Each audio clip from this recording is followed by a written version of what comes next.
Sir, আমার বাচ্চাটা প্রচণ্ড বেয়াদব, একদম কথা শোনে না। স্কুল থেকে প্রায় কমপ্লেন আছে, টিচার ডাক দিলে শোনে না, কথা বলে শোনে না, কমান্ড ফলো করে না। তো স্যার একটু ব্যবস্থা করে দেন স্যার। বাচ্চাটা কথা মাঝে মাঝে ডাক দেই, সে আমাদের রেসপন্স করে না। বলছে কত বেয়াদব, এটা কি করা যায় বলেন তো? তো অবশ্যই আমরা দেখে থাকি যে তখন আমরা ভালো করে দেখি না, বাচ্চা তো কথাবার্তা চালচলন একদমই নর্মাল, কিন্তু সে তো বেয়াদব করার মতো কোনো লক্ষণ আমি দেখতে পাই না। তখন ভালো করে দেখা যায় যে অনেক সময় অনেক বাচ্চাদের এমন হয় যে সাটেল মানে অ্যাবসেন্স সিজার, মানে অজান্তে খিচুড়ি, অ্যাবসেন্স মানে মনে অজান্তে খিচুড়ি হয়ে যাওয়া, ব্রেন কাজ না করা।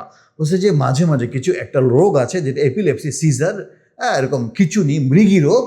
ওই রোগটা অনেক সময় এমন হালকাভাবে আসে যে বুঝার কোনো উপায় নেই। বাচ্চাটা কাজ করতেছে একটা মানুষ, হঠাৎ করে ছোট্টবাবু অ্যাবসেন্স হয়ে যায়, সে জানে না সে কী করছে, কারণ ওই টাইমে তার কনফাউশন হচ্ছে, খিচুড়ির মতো হচ্ছে। তো ওই সময় যদি কেউ ডাক দেয় তাকে, সে শুনবে না, সে আপনার কথা রেসপন্স করবে না। এই জন্য টিচারও দেখা যায় যে বাচ্চারা প্রায় মার খাচ্ছে কেন, যে বাচ্চা নাকি কথা শুনে না, রেসপন্স করে না। কেন? ওই সময় তো আসলে তার ব্রেইনের সমস্যা, এই জন্য সে রেসপন্স করছে না, তার কোনো দোষ নেই।